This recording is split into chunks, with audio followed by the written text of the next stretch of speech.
No Regrets. Cafe Conversations with Madeline Smith in conversation with Bill Lawrence. Episode 4.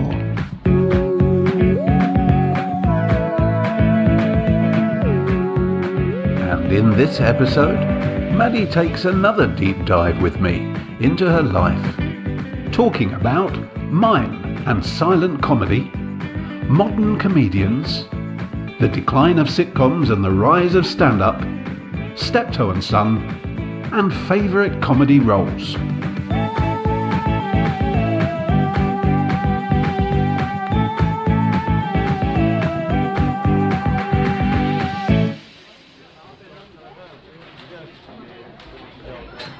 Hello Maddie, it's lovely to join you again here in the cafe for another of our conversations. And for this episode, I want to ask you, what makes you laugh? Mime. A brilliant clown doing what they do best can have me beside myself. It's what Peter Cook did with a mirror of an old car. He did something extraordinary with this mirror.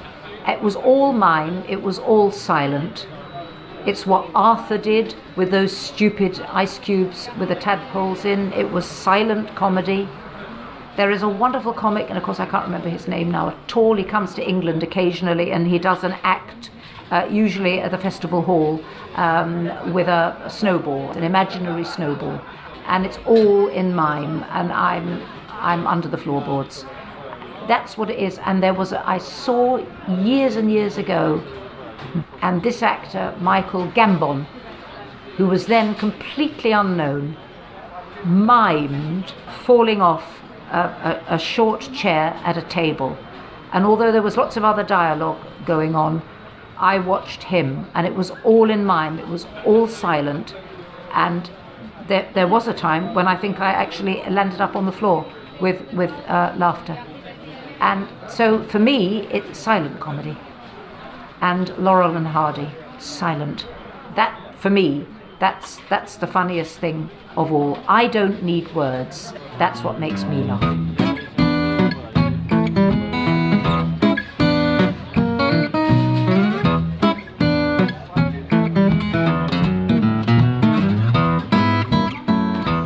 Are there particular comedians or comics of today that you would recommend, that you find funny?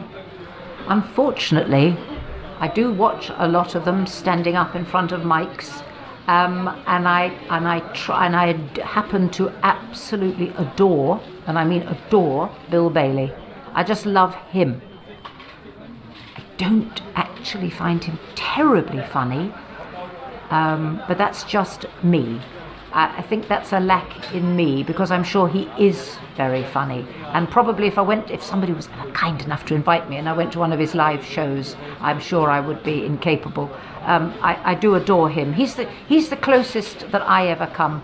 I don't find any of the others funny. I wish I did. I'm afraid I'm back to Laurel and Hardy and Chaplin and all those lovely old folk. That's what I find funny. Even old cartoons. Those very, very, very early Disney cartoons, or Hanna-Barbera cartoons, I just adore. I'm too old, really, to ask this question. But no, I'm not on a beam with aggressive, somebody I saw on the bus the other day and they something, or the wife this, that and the other. That's not me, I'm afraid.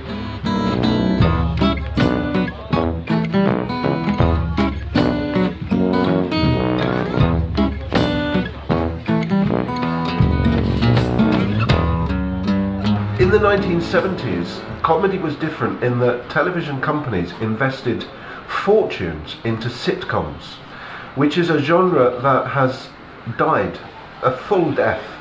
The sitcoms don't exist. The last great sitcom has just seen a 20-year revival, Friends.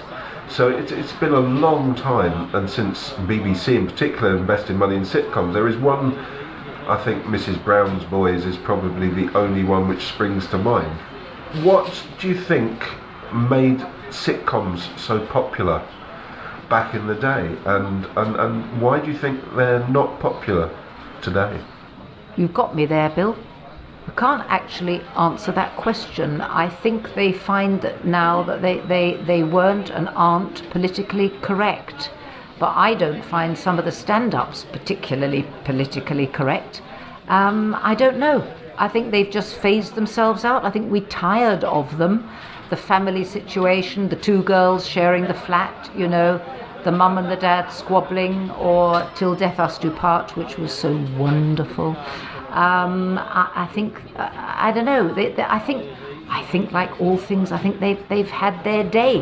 What has also had its day is sort of Dave Allen sitting with a glass of brandy or whatever he had, and I think it was real, talking, you know, Irish jokes. That's gone as well. Frankie Howerd used to do it. He used to sit on a stool and talk. That's gone. Even the monologue from Ronnie Corbett now that used to be in the Two Ronnies every week, I think even that's gone. I think those have gone with the wind, along with situation comedy. It's now I'm going to stand up at the mic and then I'm going to pace up and down on the stage and I'm going to be very, very rude. And I think life has become a lot more aggressive, much more street, and everything's got to have a cause now, and I've got to stand up for something, and if I don't stand up for something, then I'm not funny. And that's just not me. I'm just not, you know, I'm not young enough for all this, unfortunately. I can't answer that question. I think it has become fuddy-duddy, or supposedly fuddy-duddy, and yet when they show reruns of these things, people can't have enough of it. So, and of course Benny Hill has completely gone. We haven't discussed Benny Hill. I never worked with him, but they've taken him off completely for not being politically correct, which is such a shame because he was brilliant and immensely popular.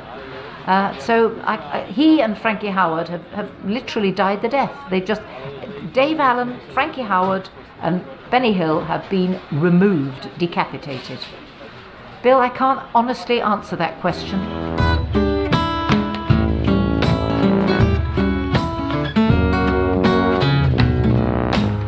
I'd like to talk about one of the greatest bits of comedy, something you were involved in, which defies classification in many ways, almost defies the classification of comedy, because it was the saddest programme on the television and for a while on the radio, with two actors. They weren't comedians or comics, and you were part of that, and the whole setup of the show was a tragedy of two men living together, hating each other, but they couldn't live without each other. Of course, that was Steptoe Son, and you had an involvement in that as well.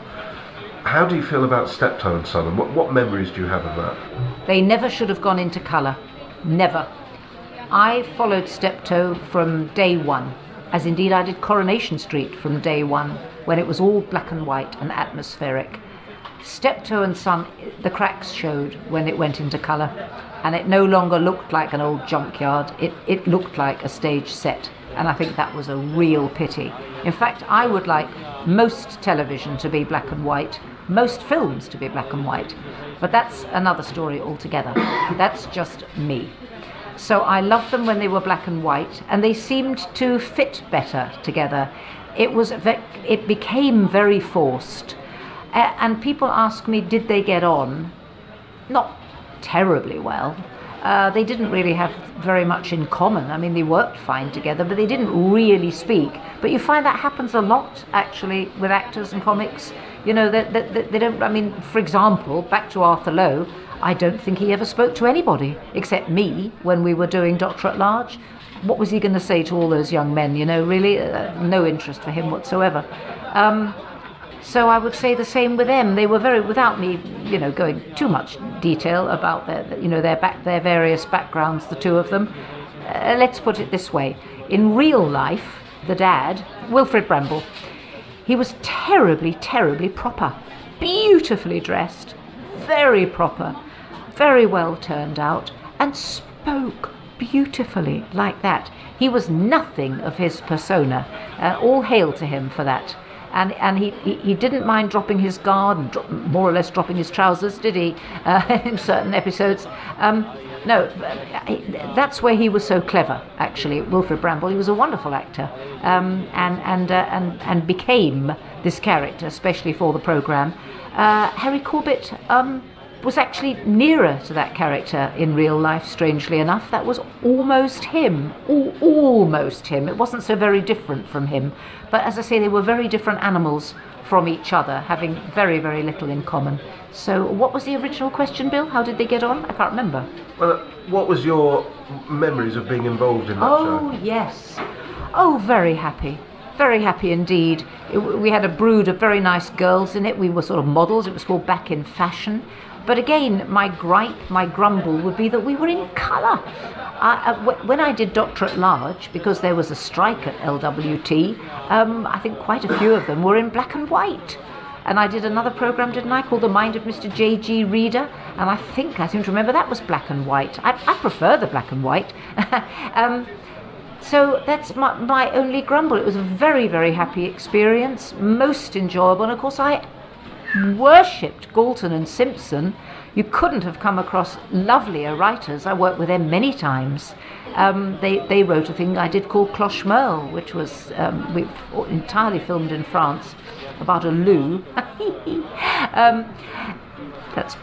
That's very basic what it was about. So the writers, genius, they were genius, and the cast was genius. No, it was a very, very happy event. But we didn't all go out to dinner together. It wasn't that kind of thing. They didn't click, I think, as mates. But you very often find that. I mean, for example, in the two Ronnies, Ronnie Barker, Ronnie Corbett, they didn't socialise together. They worked brilliantly together, were very fond of each other, but they didn't socialise. Ronnie Barker used to go off back to his antique shop, Ronnie Corbett back to his enchanting family, his two little girls, and adorable wife. So that's not unusual. So yeah, great fun, a lovely experience, two very disparate characters.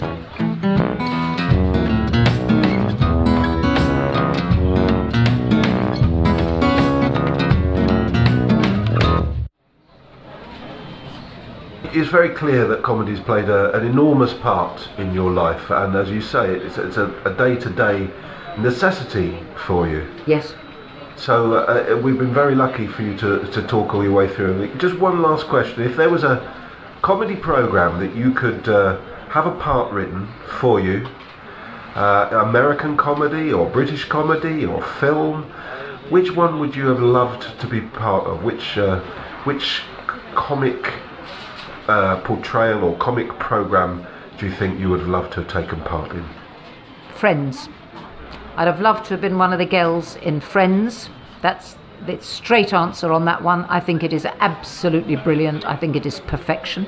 But if I was to backtrack on something that I did, something I haven't even mentioned, which is the satire shows that I did with John Wells, John Bird and John Fortune, and music written for me, songs written for me by Carl Davis, late night programmes called End of the Pier Show, Up Sunday, In the Looking Glass. Fantastic.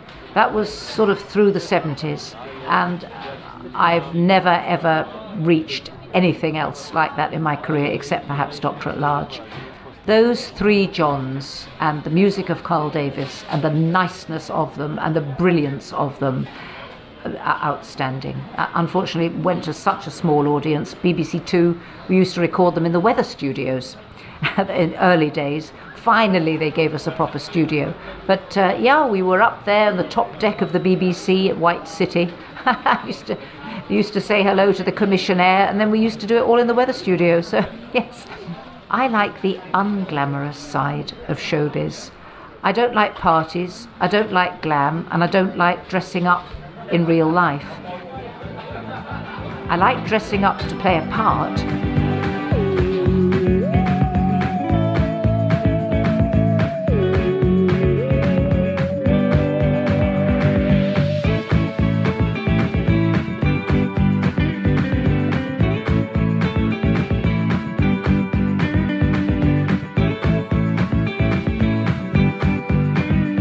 That was episode 4 of No Regrets with Madeline Smith.